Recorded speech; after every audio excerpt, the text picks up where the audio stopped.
And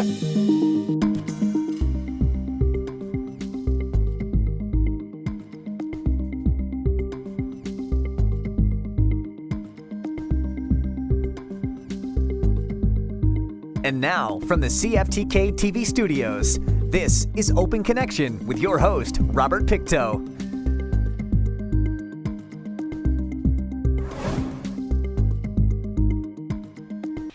Welcome to Open Connection. I'm your host, Robert Pictou. Taxes are the primary source of revenue for most governments. Among other things, this money is spent to improve and maintain public infrastructure, including the roads we travel on, to fund public services such as schools, and emergency services, to name a few. On today's Open Connection, Prince Rupert Mayor Lee Brain. One of the challenges that we have right now is the provincial government has placed a cap on how much resources we're actually allowed to collect off marine export industries. It's called the BC Port Property Tax Act. And so basically they get a break as part of an incentive for them to invest.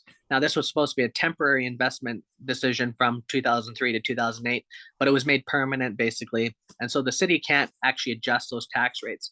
So what's happened is over time, their taxes have actually gone down every year because their asset depreciates. And since we can't actually adjust their tax rate, that depreciation has been put onto the residential and small business taxpayers. In fact, we pay some of the highest per capita taxes in BC because of this issue. So I'll give you an example. You have Rio Tinto Alcan paying the city of Kitimat almost $19 million a year, one industry, where all of our marine export industries combined pay the city about $3.5 million together. So look at the gap there. The problem is that they're getting a break on behalf of the residents and the small businesses. There's no way that the town's going to grow when you have a cap, when the industries are basically allowed to collect as much money as they want and not have to pay a fair share of taxes. In fact, there was a citizen campaign just launched called Scrap the Tax, which is trying to raise awareness and starting a petition to say, hey, this is a massive impact. And this is one of the reasons why we're not actually moving forward as a community. You can't just keep expanding the port, giving them a break, and then not investing in the physical plant, which is the city itself that supports these industries. In fact, it's to a point where a lot of these industries can't recruit and retain employees anymore because there's no one else to recruit in the community. So either you start flying out people from other places, or you start to actually invest in the community itself so the community can grow alongside the port. So I would say that's a huge, massive challenge right now that needs to be addressed. It's one of the key topics that I'll be addressing here at this conference while I'm down here meeting with the Minister of Finance.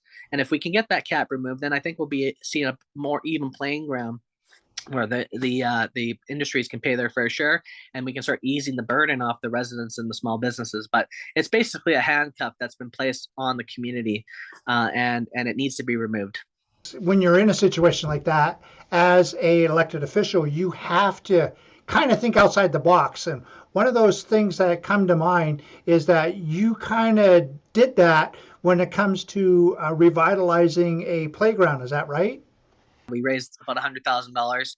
We did a daily voting thing, got the neighborhood involved, got the community involved, did a bunch of design charrettes, and got everyone to come together and raise enough cash to start this playground process, and ultimately over time wanting to redevelop that kind of key McKay area for recreation there.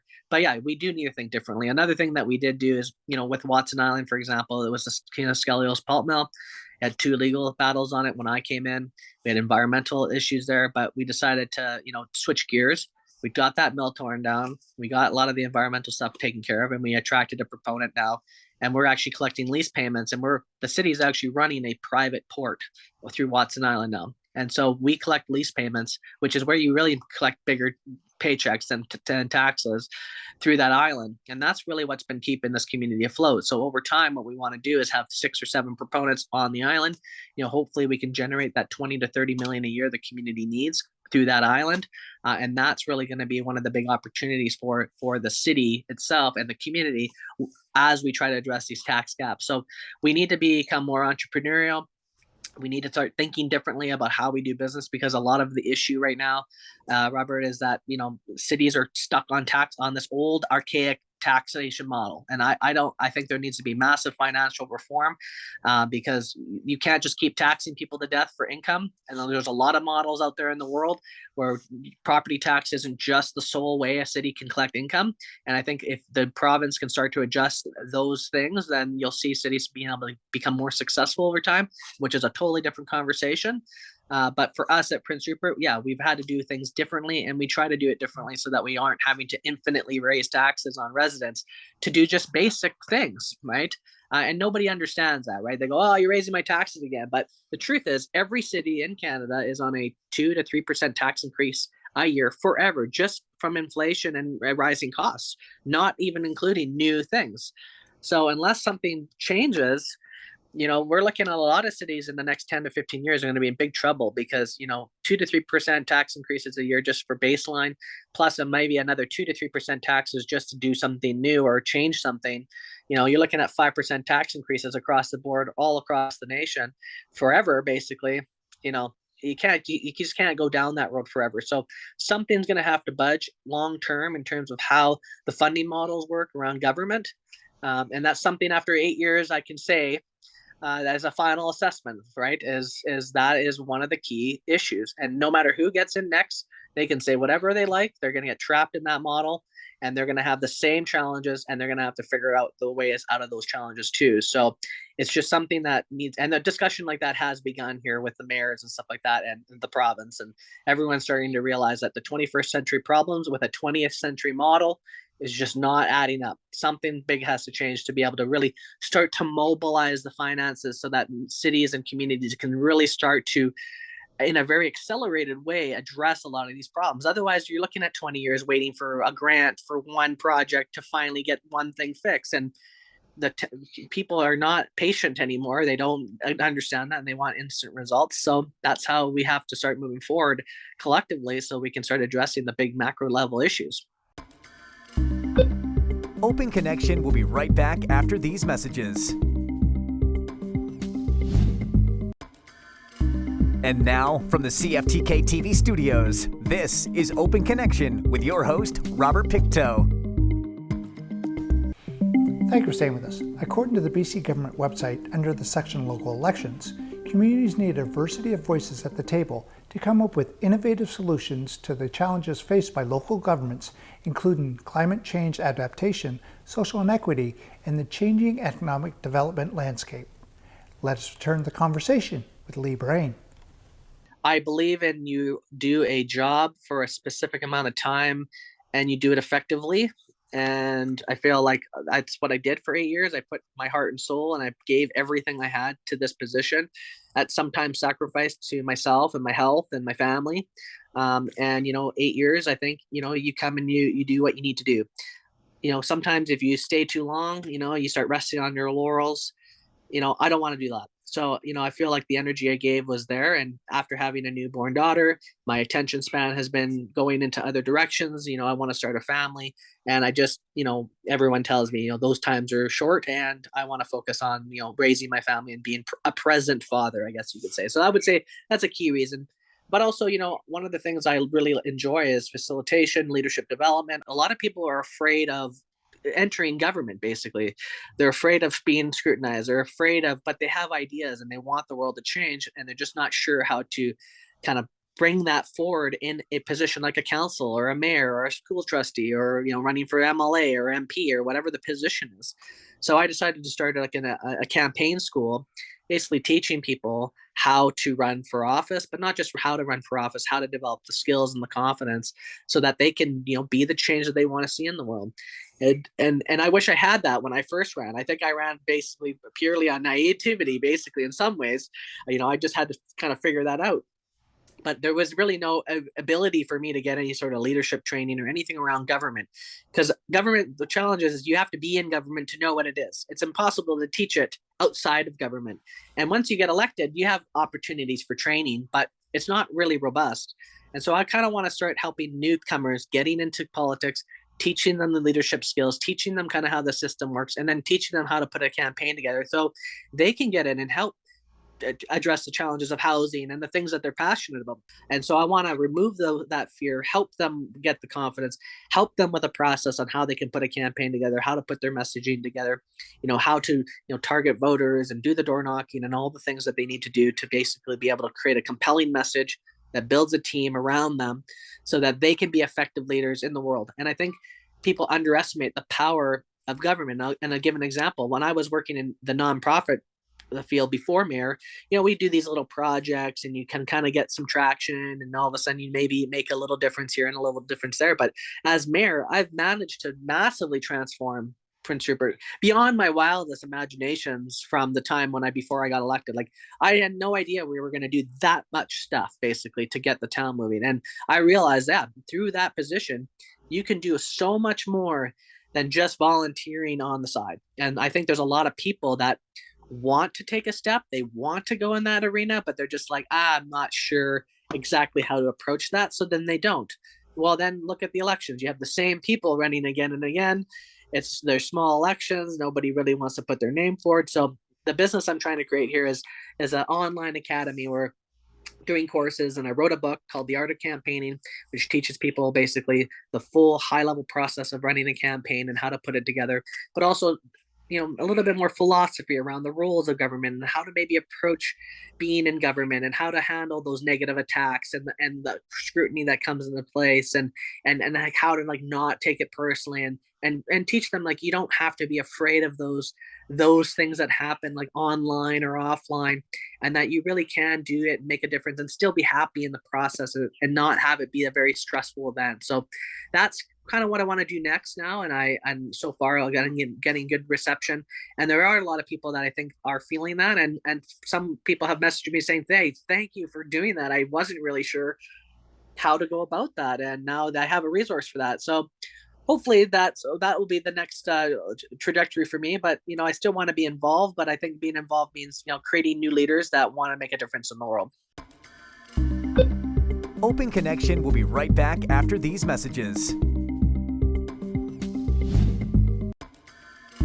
And now, from the CFTK-TV studios, this is Open Connection with your host, Robert Pictou. Welcome back to Open Connection. Running for a council seat is relatively simple, but in a way just as simple. There are a few straightforward rules, but endless variety of strategies, challenges, and twists and turns. Let us return to the conversation with Lee Brain. I was 28 when I first decided to run for mayor. I was involved with the community as a facilitator, working on sustainability issues. We were doing kind of group cohorts and getting like projects in the community going. And so I was kind of involved at a volunteering level. I was also, part of with the Enbridge Gateway pipeline at the time, working to make sure that project wasn't going to proceed. So, started to get more political, I guess you could say, in my 20s. And at one point I thought, you know what, I think it's time to take a step up. When I looked at Prince Rupert as a whole, the community was basically going bankrupt. We had a mill site that was costing the town $90,000 a month just to hold on to it. I saw lots of infighting going on council at the time. There really wasn't a vision for the future of the community after the collapse of the early 2000s.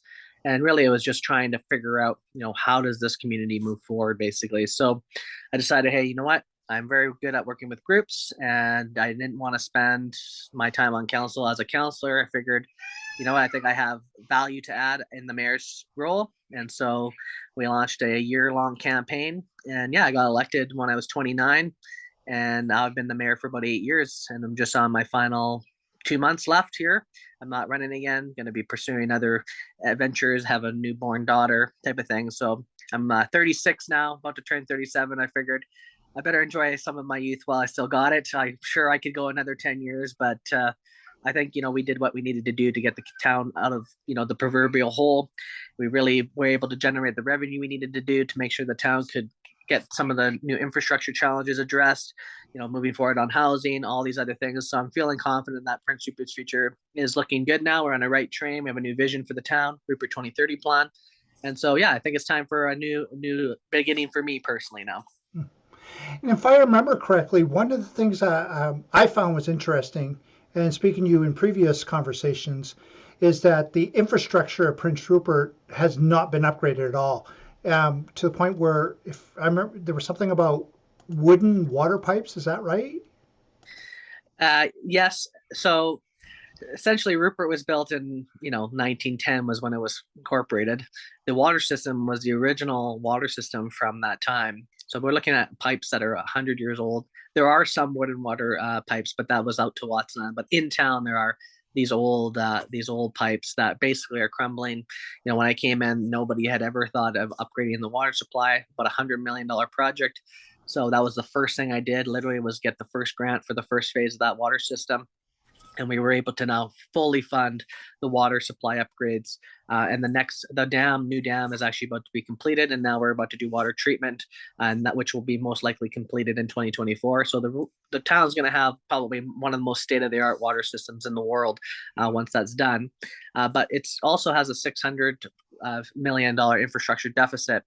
And so in town, there's all the water pipes and roads all need to be ripped up and rebuilt from scratch, basically.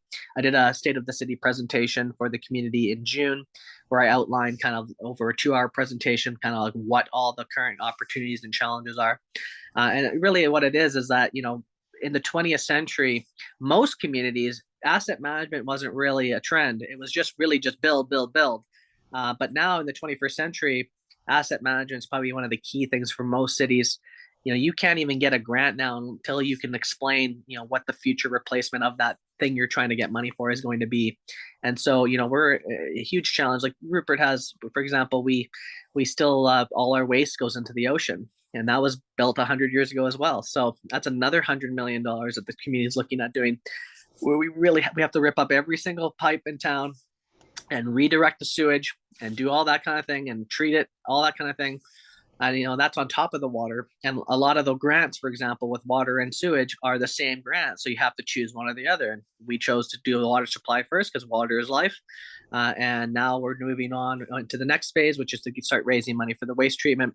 I mean, it just all kind of piled on over the 20th century. And yeah, I would love to go back into the 70s and 60s and tell those folks, hey, you need to start saving for the future because these problems are going to mount. But that just wasn't the mentality at the time.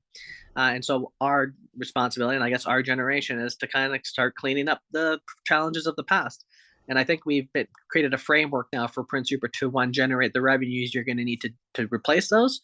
But, Rupert's got a good 10 to 15 years ahead of it in terms of some heavy lifting still to get it to kind of where it needs to go. And of course, anyone in any community, they all want nice things, right? They want new parks, they want new trails, they want all the new stuff. And so the way I like to look at it is like, it's like you're building the house from scratch.